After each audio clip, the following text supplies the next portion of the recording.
Good morning class 11। Welcome back to your study. बेटा कल मैंने आपको जो है चैप्टर नंबर 5 तक के क्वेश्चन आंसर्स को कंप्लीट करने के लिए बोला था बिजनेस में। I hope you all have done your question answers in your notebook. Now it's turn to read your chapter number 5, joint Hindu family business. हम क्या करेंगे, ये चैप्टर थोड़ा थोड़ा मतलब जितने भी चैप्टर्स हैं हम उसको थोड़ा थोड़ा लेके करेंगे। एक चैप्टर 3 डेज़ में कंप्लीट कर लेंगे। इससे क्या होगा, चैप्टर भी कंप्लीट हो जाएगा और आपके क्वेश्चन आंसर्स भी अच्छे से कंप्लीट हो जाएंगे। और किसी को भी कोई क्वेरी है तो मुझे कॉल पे या मैसेज पे कंफर्म कर सकता है। ओके स्टूडेंट्स, चलो welcome back to chapter number 5। Chapter number 5 is joint Hindu family business. यानी कि जो हिंदू पहले हमारे यहाँ पे होता था, आपने भी सुना होगा, जैसे कि हमारे दादा कोई बिज़नेस करते थे, फिर हमारे पापा ने वो बिज़नेस किया, फिर आगे हमारा ब्रदर संभालेगा, उसकी फैमिली संभालेगी। ये इसी तरीके से जो एंसेस्टर्स बिजनेस चलता आता है उसको हम बोलते हैं जॉइंट हिंदू फैमिली बिजनेस। चलो अब हम इसमें पढ़ेंगे। सबसे पहले हमने इससे पहले हमने सोल प्रोप्राइटरशिप पढ़ा। अब हम पढ़ेंगे जॉइंट हिंदू फैमिली बिजनेस। ये भी हमारा एक तरीके का बिजनेस है। जैसे कि हमारा सोल प्रोप्राइटरशिप था, उसमें क्या था, अकेले बिजनेस करते थे। ऐसे ही हम जॉइंट हिंदू फैमिली बिजनेस में कौन, हमारा हिंदू फैमिली, यानी कि हिंदू फैमिली से रिलेशन ये है, इसका ये है कि हमारा जो एंसेस्ट्रल से बिजनेस चलता आ रहा है उसको हम संभालेंगे। एंसेस्ट्रल्स होता है हमारा पूर्वज। चलो let's read your chapter. Before studying the joint Hindu family business, it is understanding to the meaning of joint Hindu family. सबसे पहले तो इस चैप्टर को पढ़ने से पहले हमें ये समझ में आना चाहिए कि इसका नाम जॉइंट हिंदू फैमिली बिजनेस क्यों रखा गया। चलो पढ़ते हैं। अकॉर्डिंग टू हिंदू लॉ, यानी कि हमारे हिंदू लॉ के according joint Hindu family is a group of person whose ancestors is the same. यानी कि ये एक ऐसा पर्सनस का समूह है, इंसानों का समूह है, ग्रुप है ऐसा, जिसमें एंसेस्ट्रल की प्रॉपर्टी यानी कि हमारे पूर्वजों की प्रॉपर्टी को parcenary is created by law and not by contract. यानी कि हमारे को ये मिलती है लॉ के अकॉर्डिंग, किसी कॉन्ट्रैक्ट के अकॉर्डिंग नहीं। अकॉर्डिंग टू इट, इसके according an individual gets a right in the ancestral property.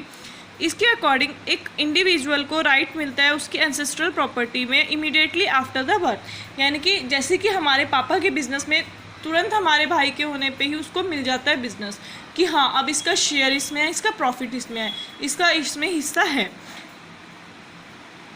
The organization of the joint Hindu families business on two facts. दो टाइप के होते हैं, कोपेरेंसरी और एक कॉमन प्रॉपर्टी। सबसे पहले कोपेरेंसरी क्या होता है?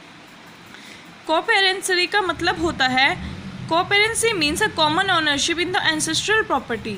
कोपेरेंसी is created by the law and not by any contract. According to it an individual gets a right in the ancestral property immediately after the birth. Coparcenary का मतलब ये होता है कि कुछ ऐसे लॉ जो मतलब हमारे फैमिली में लड़के के बर्थ होने पे ही, ठीक है, बर्थ होने पे ही उसका हिस्सा उसमें हो जाता है, उसको हम बोलते हैं कोपेरेंसी। पूर्वजों में उसका हिस्सा मिल जाता है, उसकी प्रॉपर्टी में उसका हिस्सा, पूर्वजों की प्रॉपर्टी में उसका हिस्सा इमिडिएटली हो जाता है। That person is known as co partner. उस जिस पर्सन को वो बिजनेस मिलता है उसको हम बोलते हैं को partner. The individual can also ask for a division of the ancestral property. यानी कि वो जो पर्सन जो को पार्टनर है वो अपने हिस्से के लिए भी, अपने डिवीज़न के लिए भी प्रॉपर्टी में बात कर सकता है। वो बोल सकता है कि उसको उसके हक का हिस्सा दो, उसको उसका रेशियो उसको प्रोवाइड करो। नेक्स्ट आता है common property. According to law, इस लॉ में Hindu joint family get recognize as undivided Hindu family only when the person family possesses a property that is used for the welfare of all the member of the family. The common partners include the following. यानी कि इसमें क्या होता है, अगर family चाहेगी तभी बंटवारा होगा, नहीं तो नहीं होगा। ये हमारे यहाँ दो टाइप की होती हैं। सबसे पहला आता है एंसेस्ट्रल प्रॉपर्टी और एक आता है property created with the help of ancestral property.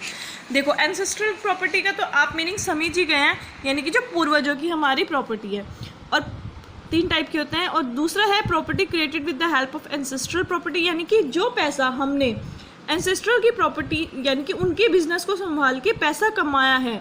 अब ये तो है नहीं कि जो हम बिजनेस है उसमें पैसा नहीं कमाएंगे, उसको करके एक नया पैसा भी तो कमाएंगे, एक नई प्रॉपर्टी खुद से भी तो क्रिएट कर सकते हैं जब हमारा बिजनेस अच्छा चलेगा।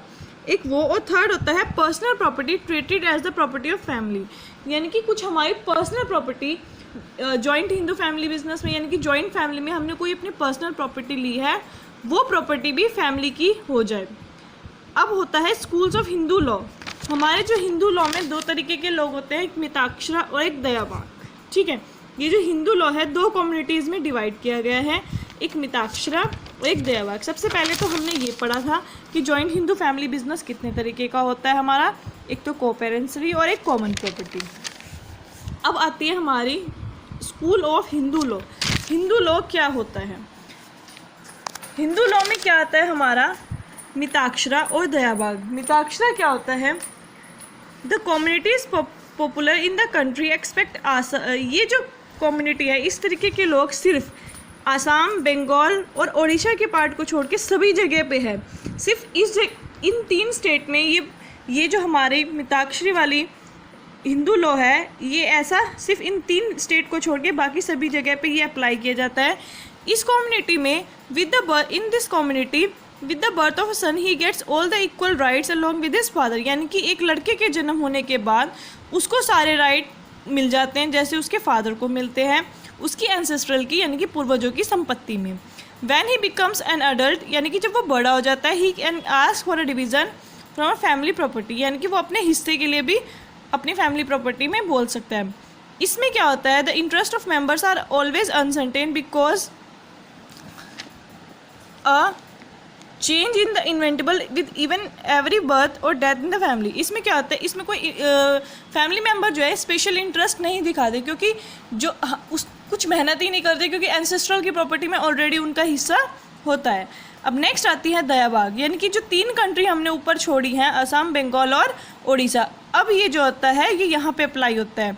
अ son gets not only any right in the property with his birth, यानी कि एक बेटे के जन्म होने के बाद जरूरी नहीं है कि उसको सारे राइट मिलेंगे। Ancestral property under the absolute ownership of the father throughout his life time, यानी कि उसके फादर की होती है वो life time. A son gets a right in the property only after the death of father, यानी कि जब उसके फादर की डेथ होगी तभी उसके बेटे को उसकी प्रॉपर्टी मिलेगी। ठीक है, उससे पहले उसके बेटे को उसकी प्रॉपर्टी नहीं मिलेगी। अब ये है मैंने आपको मिताक्षरा दयावाग के बारे में समझाया, जॉइंट हिंदू फैमिली के बिजनेस में समझाया, उसके 2 फैक्ट समझाए। अब हम कल पढ़ेंगे इसका मीनिंग और फीचर्स।